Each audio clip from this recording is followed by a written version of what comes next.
자, 신광야에서 하나님을 경험하다. 신광야에서 하나님을 경험하다라는 제목으로 하나님 말씀 전가하도록 하겠습니다. 자, 오늘 우리가 성경 본문으로 이제 출애굽기 16장 1절에서 12절의 말씀을 우리가 같이 읽었어요. 자, 이와 같이 이제 기록된 하나님의 말씀을 우리는 로고스라고 불러요. 자, 그런데 이 기록된 성경의 말씀이 나에게 들리기를 살아계신 하나님의 감동된 말씀으로 들릴 때가 있는데 이것을 우리는 레마라고 불러요. 성경의 말씀은 분명히 성령의 감동으로 기록된 문자로 되어 있죠. 그런데 이 말씀이 나에게 살아서 하나님이 직접 말씀하시는 것처럼 들릴 때가 있다 이 말입니다. 이때를 레마의 말씀이다 라고 부른다는 거예요. 자, 주후 4세기 신학자죠. 주님 앞에서 참 존귀하게 쓰임받았던 어거스틴, 여러분 잘 아실 거예요. 자, 10대 때부터 참 방탕한 생활에 들어갔던 사람이에요. 그리고 이어서 만이교 2단에 빠져서 10년간 헤맸죠. 자, 그러다가 30세에 겨우 돌아오기는 해요. 근데 이제 방황이 심했죠. 그러다가 이제 밀란의 어느 정원에서 이제 극적인 이제 회심을 하게 됩니다. 과거에 자신의 방탕함과 그 죄악들을 돌아보니까 너무 힘들거든요. 그래서 하염없이 눈물을 흘리고 고통 속에 있었는데 바로 옆집에서 어린 아이들의 노래소리가 들립니다. 자, 집에서 들고 읽어라, 집에서 들고 읽어라. 당시에 평범한 아이들이 부르던 노래의 후렴이었어요. 근데 어거스틴은 성경을 펼쳐서 눈길이 닿는 첫 구절을 읽어라, 그런 하나님의 명령으로 생각이 돼서 성경을 펼치게 되고요. 그 펼쳐서 읽은 그 성경 구절이 바로 로마서 13장 13절 14절 말씀이에요. 낮에와 같이 단정히 행하고 방탕과 술 취하지 말며 음란과 호색하지 말며 쟁투와 시기하지 말고 오직 주 예수 그리스도로 옷 입고 정욕을 위하여 육신의 일을 도모하지 말라. 이 성경을 읽고 어거스틴이요 얼마나 은혜를 받았는지, 충격적인 은혜를 받은 거예요. 놀라운 감동의 은혜를 받은 거예요. 자, 그의 상황을 그의 책 고백록에서 이렇게 고백을 하고 있어요. 나는 더 읽고 싶지 않았습니다. 그럴 필요가 없었습니다. 내가 그 구절을 읽는 순간에 확신의 빛이 민물처럼 내 마음속으로 밀려들어오고 모든 의심의 어둠이 사라진 것 같았습니다. 어거스틴에게 있어서 이 로마서 13장 13절과 14절의 말씀이 바로 살아계신 하나님의 음성, 외마로 들린 거예요. 그래서 완전히 이 말씀 하나 때문에 완전히 그의 인생이 완전히 변화를 받는 은혜의 역사가 있었단 말이에요. 여러분, 오늘 이제 우리가 말씀을 나눌 텐데 이 말씀이 바로요 로고스의 말씀과 아울러서 선명하게 하나님의 감동으로 들리는 외마의 말씀이 되기를 주 예수님의 이름으로 축복합니다. 여러분, 말씀을 외마로 들리실 때 그 말씀이 살아서 응동력이 있기 때문에 우리를 감동시키시고 우리를 변화하게 하셔서 우리로 말미암아 주 예수 그리스도의 영광의 도구가 되게 해주실 줄로 믿습니다. 이 믿음 안에서 승리하시기를 예수님의 이름으로 축복합니다. 자, 지난 주일에 이제 우리가 나눈 말씀이 마라와 엘림에 대한 말씀이었죠.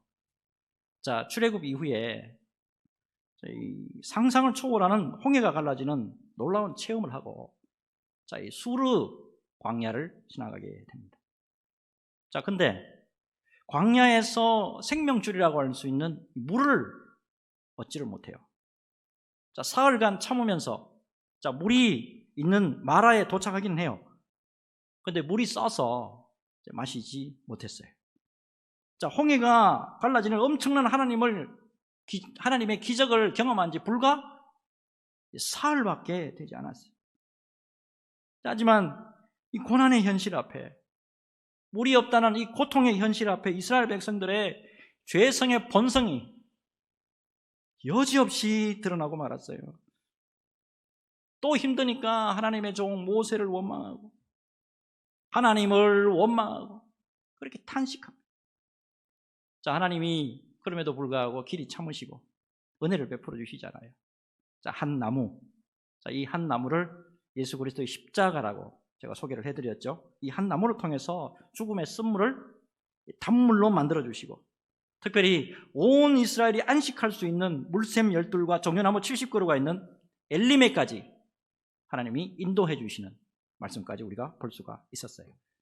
자, 사실은 여러분, 이 마라에서 엘림까지의 사건이 광야에서 하나님이 이스라엘 백성들에게 행하신 첫 번째 테스트, 첫 번째 시험이었어요. 그리고 오늘 본문이 두 번째 시험이에요. 자, 첫 번째 시험, 점수로 보면 이거 몇 점 정도 될 수 있을까요? 낙제죠, 낙제. 자, 낙제를 받았습니다만은 이스라엘 백성들에게 있어서 나름대로 교훈을 얻는 그런 귀한 시간이었을 거예요. 자, 그렇다면 이스라엘 백성들이 얼마나 변화를 경험했을까요? 자, 오늘 말씀 한번 들어가 봅시다. 자, 우선 1절 한번 봅시다. 이스라엘 자손의 온 회중이 엘림에서 떠나, 자, 엘림과 시내산 사이에 있는 신광야에 이르니 애굽에서 나온 후 둘째 달 15일이라. 자, 마라를 지나서, 자, 이 엘림에 도착하는 가운데 여전히 하나님이 살아계신 것을 봤어요. 그리고 역사하심도 봤습니다. 그들이 알지 못하는 귀한 안식처 엘림까지 준비해 주시는 사건 분명히 경험했습니다. 자, 그러는 가운데 그동안에 바닥을 치던 믿음의 모습, 내 믿음이 바닥을 치는 그 모습, 그게 그대로 드러났고, 그렇지만 그런 가운데도 하나님의 은혜를 통해서 회복되는 그런 것을 맛보았어요. 자, 근데 이스라엘 백성들이 엘림을 지나가지고 또 다른 광야를 지나가게 되는데, 이번에는 신광야를 지나게 돼요. 자, 문제는 여러분, 이 신광야는 앞에서의 경우와는 다르게 먹을 게 없는 곳이에요. 먹을 것이 전혀 없는 곳입니다. 마라의 경우보다도 더 심각한 지금 어려움에 직면하게 됐단 말이에요. 자, 이 상황에서 이스라엘 백성들이 마라에서보다는 좀 더 변화된 모습을 보여주면 얼마나 좋을까요? 근데 전혀 변화가 없어요. 자, 2절하고 3절 한번 볼게요. 이스라엘 자손 온 회중이 그 광야에서 모세와 아론을 원망하여 이스라엘 자손이 그들에게 이르되, 우리가 애굽 땅에서 고기 가마 곁에 앉아있던 때와 떡을 배물리 먹던 때에 여호와의 손에 죽었더라면 좋았을 것을, 너희가 이 광야로 우리를 인도해내어 이 온 회중이 줄여 죽게 하는도다.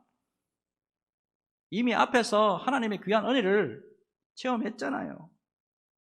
그러면 좀 다른 모습 나와야 되는 거 아니에요? 근데 전과 변함없는 그 모양 그 모습으로 또 이스라엘이 원망합니다. 특별히 이러면 이 원망, 여기에 해당하는 원어, 히브리어가 뭐냐면 테루나라는 거예요. 테루나.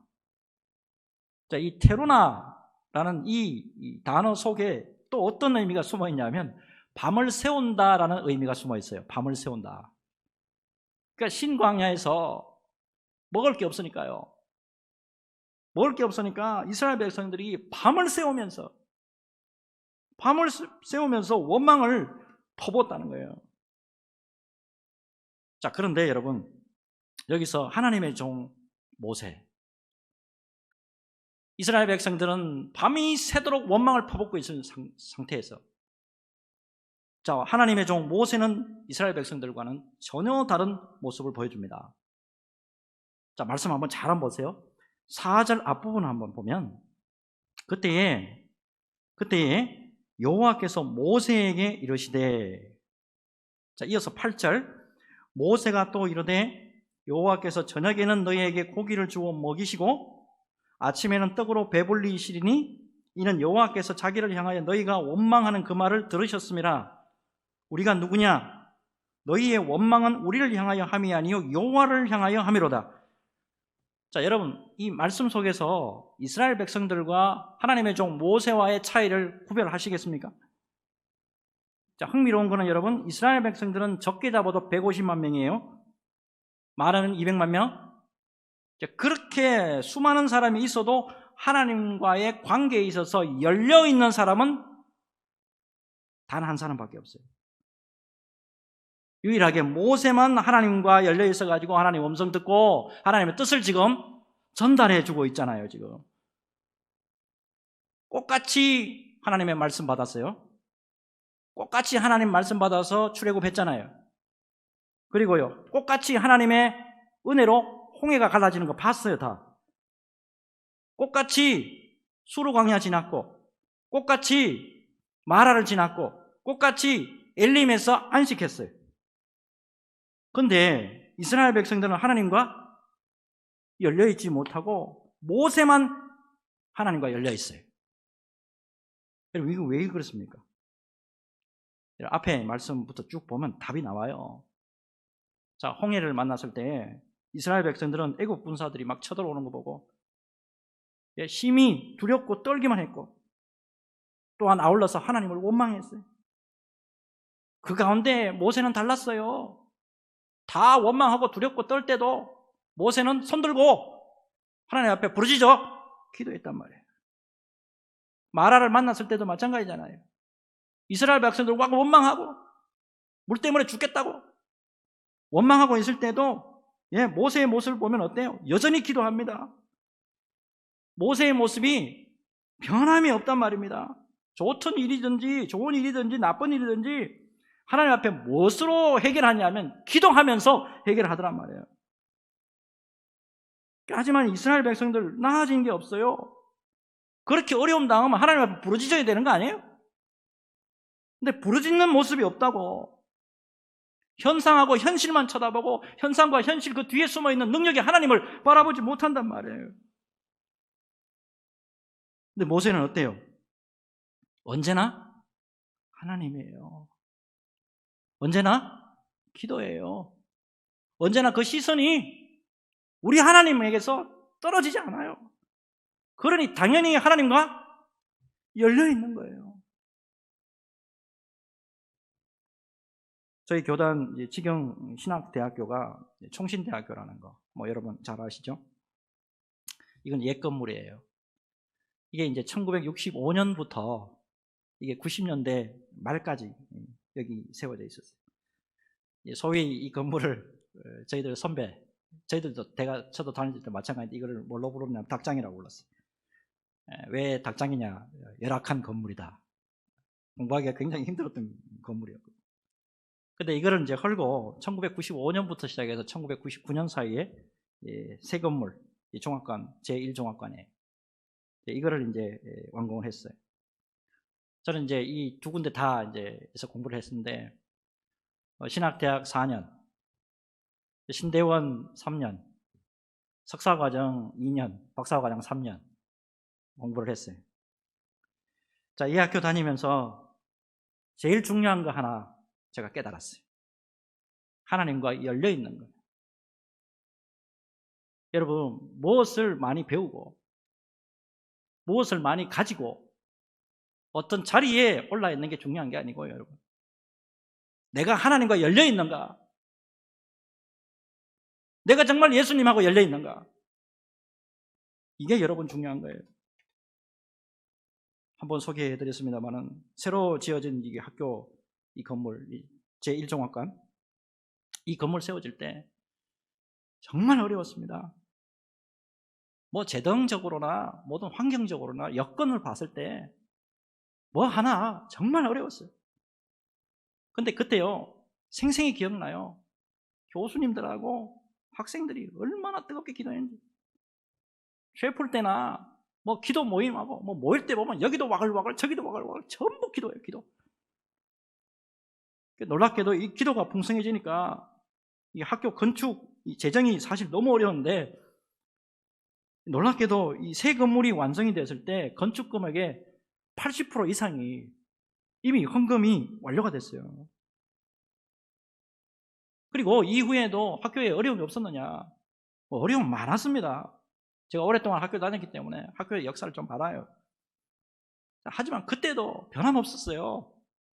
교수님들하고 학생들하고 채플실, 학교, 그 다음에 교실, 그 다음에 그 기독부를 있어요. 또 여기도 와글와글 저기도 와글와글 그냥 기도했어요.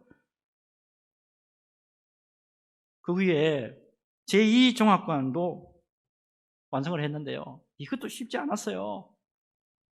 근데요, 하나님 앞에 엎드려서 기도하고요, 또 기도하니까 하나님이 놀랍도록 환경이나 모든 것을 다 열어주시더라는 거예요. 학교 다니면서 분명히 배웠어요. 공부하는 거, 신학 공부하는 것도 중요하지만 제일 중요한 것이 뭐냐? 하나님과 열려 있어야 돼요. 그때 하나님의 놀라운 은혜를 우리가 경험할 수 있다는 말입니다. 마태복음 7장 7절과 8절. 마태복음 7장 7절과 8절 우리 같이 읽읍시다. 같이 읽을게요. 시작. 구하라 그리하면 너희에게 주실 것이요, 찾으라 그리하면 찾아낼 것이요, 문을 두드리라 그리하면 너희에게 열릴 것이니 구하는 이마다 받을 것이요, 찾는 이는 찾아낼 것이요, 두드리는 이에게는 열릴 것이니라. 아멘. 아멘이십니까? 여러분, 기도를 통해서 언제나 주님과 열려서, 언제나 주님과 열려서 풍성한 은혜를 경험하고 주님 앞에 영광 돌려드리는 저와 여러분 모두가 되시기를 주 예수님의 이름으로 축복합니다. 자, 이제 다음 말씀 넘어가는데, 이제부터는 좀 이 말씀들을 우리에게 좀 적용을 한번 해볼게요. 여러분, 믿음의 길을 가는 가운데 마라도 만나고 엘림도 만나죠. 근데 마라와 엘림을 겨우 넘겼어. 겨우 넘기는 가운데 정말 힘들고 어려울 때는 내 믿음의 바닥을 막 치잖아요.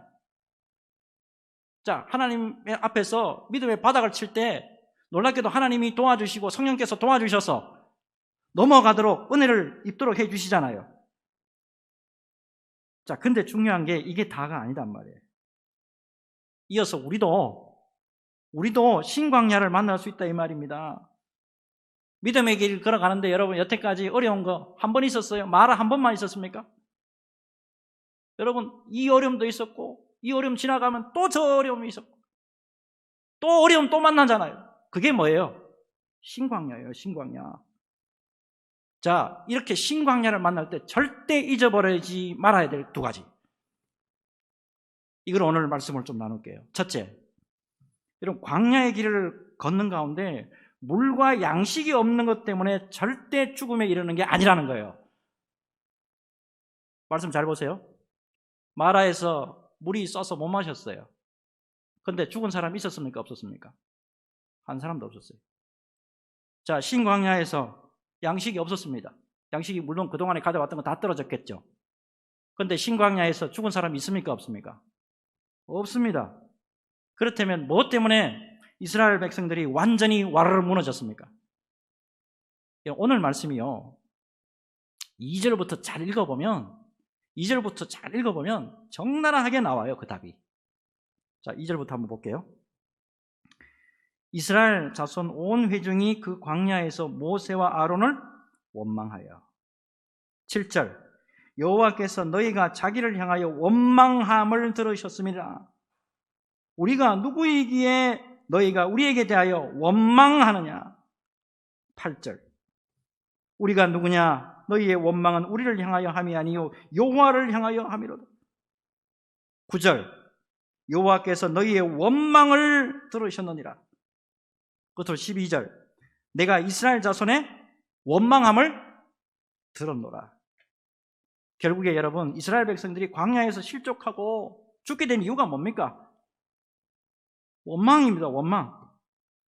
광야에서 있을 수 있는 물의 부족과 양식 없음이 아니었고, 환경을 보고 원망하는 그 불신의 모습 때문에 모두가 광야에서 죽을 수밖에 없었단 말입니다.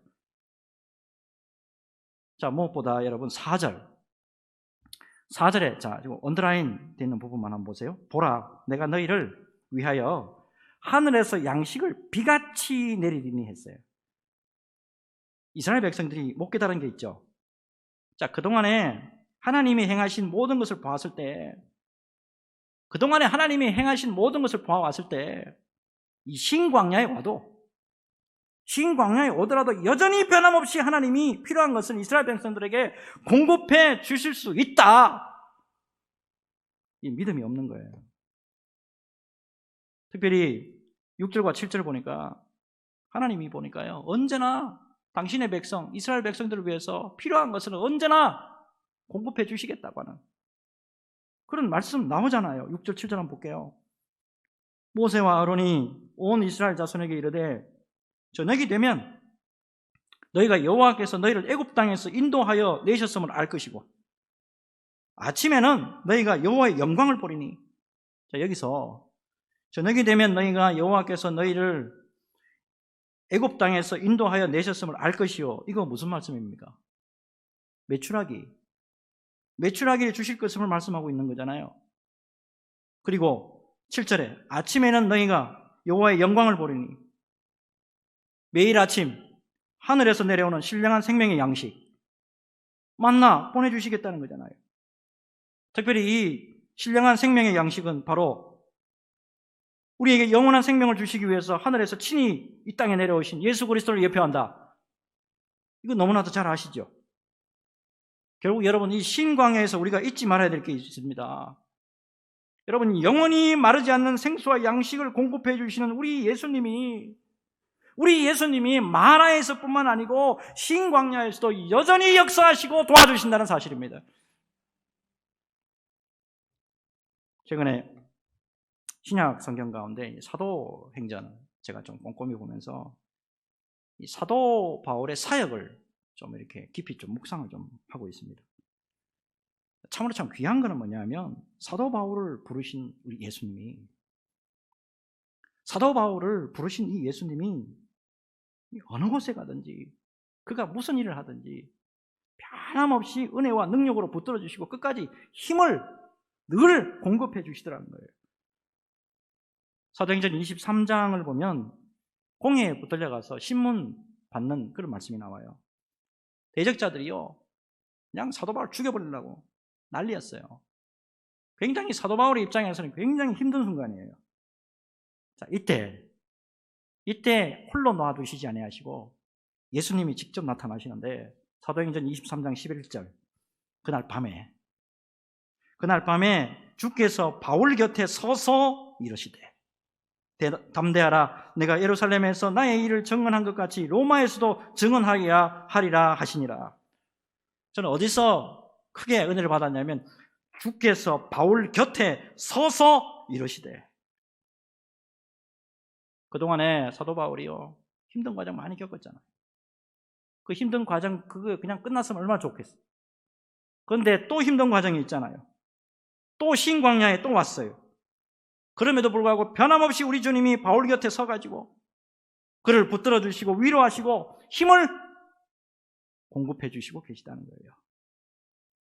여러분, 우리 주님은 언제나 당신의 백성들에게 은혜와 힘과 능력을 공급해 주시고 붙들어 주시는데 끝까지 저 천성에 이르기까지 붙들어 주시는 신실하신 우리의 하나님이라는 사실이에요. 그렇기 때문에 여러분, 신광야에 이르지라도 믿음에서 흔들리지 말고 예수 그리스도를 붙잡고 십자가 붙잡고 끝까지 승리하는 저와 여러분 되시기를 주 예수님의 이름으로 축복합니다. 이제 마지막, 신광야에서 여러분 절대 잊지 말아야 될 게 있습니다. 그게 뭐냐면 하나님이 우리의 모든 것을 보고 계시고 우리의 모든 것을 보고 계시고 우리의 모든 말을 듣고 계신다는 사실이에요. 12절 한번 봅시다. 12절 보니까 내가 이스라엘 자손의 원망함을 들었노라. 그들에게 말하여 이르기를 너희가 해질 때에는 고기를 먹고 아침에는 떡으로 배 부르리니 내가 여호와 너희의 하나님인 줄 알리라 하라 하시니라. 내가 이스라엘 자손의 원망함을 들었노라. 하나님이 분명히 지금까지 모든 것을 다 지금 보고 계시고 이스라엘 백성들이 무슨 말을 했는지 원망했던 소리 다 듣고 계셨다는 거예요. 여러분, 오늘 본문에서만 원망이라는 단어가 6번 나와요. 6번. 자, 중요한 거는 원망할 때 뭐 그렇다 치고, 여러분, 그 원망할 때 그렇다 치고 그 모든 것을 하나님이 다 듣고 계셨다는 거예요. 중요한 거는 민수기, 여러분 제가 자주 말씀드리는데 민수기 14장 28절 민수기 14장 28절 이런 말씀 있죠. 그들에게 이르기를 여호와의 말씀에 내 삶을 두고 맹세하노라. 너희의 말이 내 귀에 들린 대로 내가 너희에게 행하리니. 여러분 항상 믿음 생활하시면서 하나님 앞에 두렵고 떨리는 마음이 있어야 돼요. 여러분 안 된다, 못한다, 죽겠다 하는 순간에 말 그대로 되는 수가 있어요. 사랑하는 여러분, 믿음의 사람은 꼭 믿어야 될 게 있어요. 하나님은 능력의 하나님이에요. 우리 하나님은 말씀하신 대로 그대로 이루신다는 거. 여러분 이거를 믿고 긍정적인 생각, 긍정적인 말 이거 해야 될 줄로 믿습니다. 특별히 여러분 무엇보다도 전지전능하신 우리 하나님이 함께 하실 때 광야에서도, 아무것도 없는 광야에서도 하나님의 놀라운 역사는 반드시 일어난다. 이 사실을 잊지 마시기 바랍니다. 자, 우리 이사야 43장 19절에서 20절. 이사야 43장 19절에서 20절 우리 같이 읽읍시다. 같이 읽겠습니다. 시작. 보라, 내가 새 일을 행하리니 이제 나타낼 것이라. 너희가 그것을 알지 못하겠느냐? 반드시 내가 광야의 길을, 사막의 강을 내리니 장차 들짐승 곧 승냥이와 타조도 나를 존경할 것은 내가 광야의 물을, 사막의 강들을 내어 내 백성 내가 택한 자에게 마시게 할 것임이니라. 아멘. 여러분 특별히 이 신 광야를 뭐라고 부르냐면 네게브 사막이라 그래요. 네게브 사막. 이 출애굽 당시에 이 땅은 완전히 황무지입니다. 사람이 살 수 없는, 아무것도 먹을 것이 없는 그런 황무지예요. 그런데 오늘날 이 땅이 완전히 은혜의 땅으로 변해 있습니다. 이 땅을 완전히 바꾸어 놓은 사람이 있는데, 그 사람이 누구냐면 이스라엘 초대 총리예요. 이 다비드 벤구리온이라는 사람입니다. 다비드 벤구리온. 1948년에 2차 세계대전이 끝나고 이스라엘이 회복이 되잖아요. 이때 벤구리온이 초대 총리가 됩니다. 당시에 이 건국할 때 이스라엘 땅이요, 이뿐만 아니고 대부분이 다 황무지예요. 1860년대에 이 팔레스타인을 여행한 미국의 소설가죠, 마크 트웨인이 그 당시에 이 땅을 이렇게 묘사하고 있더라고요. 목자들이 밤에 양떼를 지키고 천사들이 노래하던 거룩한 땅에는 더 이상 살아있는 생명체가 없다. 황폐한 팔레스타인 땅에는 맹수와 설그머니 숨어있는 여우만이 고독의 침묵 속에서 잠을 잔다. 이렇게 묘사가 되어 있어요. 자, 근데 벤구리온은 불모지였던 이스라엘 땅을 보고 절망하지 않았어요. 그래서 여러분 믿음이라는 게 굉장히 중요한 거예요.